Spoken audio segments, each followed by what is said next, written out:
De kluake Ennt. Wir lesen im Hebräerbrief, Kapitel 3, Vers 8. Von der, wann je seine Stimme hören, dann verstockt jün Hort nicht. Die Natur ist wunderbar rund um uns erschaffen. Hier in Kanada, im Norden, wo wir wohnen, da kommen immer die Vögel und Fahrjahr vom Süden. Die kommen hier ihre Eier leihen, die Junge uitbroeden und dann die Groot merken. Aber ehe der kalte Winter kommt, dann fliegen die alle terug naar dem schönen Süden, wo das warm ist. Als das Kanada mal abgebrochen wird oder besiedelt, dann kommen von alle Richtungen Menschen hierher zum Land abnehmen. Dort nannte sie eine Heimstee. Die kriegen das Land sehr billig. Nu werden da ein paar junge Lieder, die houden sich da ein kleines Hüsje gebaut, ein kleiner Stauel, und haben einen Winter der gelebt. Nu wird het Fahrjahr geworden. Nu wil die man jaren zijn Land abplegen, dat hij kon wat akkeren. Dat wir een sehr schöner, warmer Fahrjahrsdag. Und um seinen Pflichttraten hat er 2 Ossen. Das ging sehr, sehr langsam. Die Ossen, die werden auch schweitig. Und damit fliegt dann eine Ennt ab. Ganz dicht bei uit dem Drehen groß. Hij sagt ho, und die Ossen, die houden aber so jeren Stell, die ist dort al veel zu schwer. Und dann gaat er kijken, wo die Ennt ist abgeflogen, und dann fängt er da 8 Enteneier aan een naast. Hij laat zich die en zijn mets en draagt in een huis, dat is ganz dicht bij een hof. En hij laat die in een haan, die hebben een paar oude heinen, en de ene wel al eigenlijk zeer jaren brouden. Dan zegt hij tot zijn vrouw wat hij gevangen heeft, en zegt hij, want dat zo wat uitvallen als ik plannen doe, dan wil we dit jaar zum Erntedankfest Entenbroden hebben. Ik kan nu al smaken, waarschijnlijk wat zijn. De oude haan, de klok, de zout, met heineeier deed het maar 3 werk. Op een enteneier dan deed het 4 werk. Met eenmaal een dag dan zit hij door zijn 8 zeer klaargele stromen en chikkeltjes, die ranen ram. Oh, hij is aber zo stolz, wat hij heeft kon voor zich brengen. Hij verzorgt die zeer met water en fouder.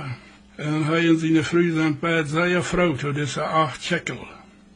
Dan met eenmaal als het 1 august is, dan zit hij die enten die gaan vaderen gekregen. En die vrouwen met ihre plichten te flapperen. Als van die vliegen willen. O, zegt hij tot zichzelf, dit moet ik fixen. Den avond gaat hij in dat klootje aan, wo die allemaal te nacht zaten. Met een scheier en beklippert die de Pflichtenspitzen. Dann können die nicht mehr fliegen. Dann sagt er noch weiter zu sich selbst, diese Enten, das sind meine. Dann baut er ein großes Fenster für die, ein großes Hock. Sehr hoch, sehr dicht, dass er kein Fass wird nennen können, dann er wird an die Fass, die sind auch neugierig zu den Enten. Die wurden doch auch besorgt und ab so einer Form ist ja immer viel Arbeit. Zoals de zomer zum Eingaat wordt het immer een beetje drokker. En deze lied, die zijn hand, war da vielleicht door een wille Ent, ganz leeg über dit hok, wo die 8 Enten sind. Aber sie denken doch nicht viel an, dass je immer wille Enten ram. En hij denkt so, diese Enten, die zijn je doch ganz sicher in dat hok, dat is zo hoog. Als de horst dan nodig komt, dan wordt het immer nog drokker op den Forum, zoals dat immer deed. Dan hij wist, de winter die komt, immer nodig, en hij moet branding verschaffen, en fouder verschaffen, en zo wieder. En eenmaal denkt hij aan zijn schijnend entenbroden. Daar leert hij zo nog. Met eenmaal aanvangs oktober, dan heeft het al meerdere een beetje gevroren, komt hij nog vrijstuk eruit, dat is nog niet zeer lang dag. Dan hield er een wonderbaar geschrei. Hij kijkt en dan zit hij daar. Zijn al veel herden veel overgevlogen wat om Zuiden vliegen. Die schreien al over dit ganz anders.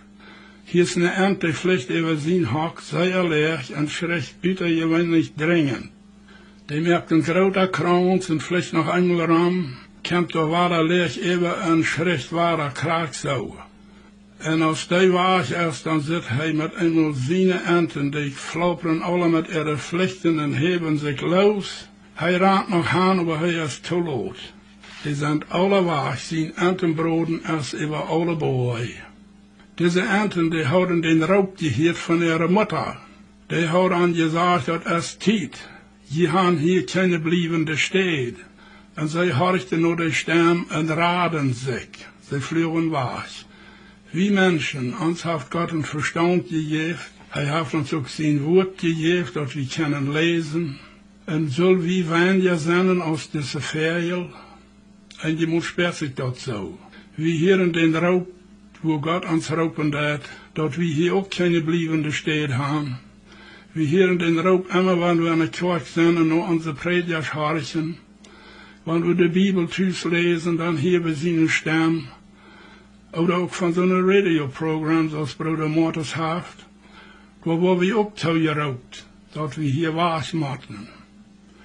Aber manchmal scheint das so, als wenn wir uns bloß immer das Makel ja wollen merken, als wenn wir hier immer wollen bleiben. In Matthäus 24, da haben wir die Geschichte von den 10 Jungfrühen. 5 wären klug und 5 wären unklug. Dann sagt es im 6. Vers, bei Mitternacht, dann kommt das Geschrei, der Raub. Die Brigand kommt, geht dem entgegen. 5 Stück wären reid, die wären klug, die gingen mit. Die anderen 5, die wären nicht reid. Die merken sich dann schwindreid, aber als die endlich reid wären, dann wird der Tau. Dann sehe die Stimme, er kann jünt nicht. Von der ist die Gnoden der noch ob, morgen kann die Tau sein. Von der sagt uns die Bibel, wenn sie seine Stimme hören, dann verstehen.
See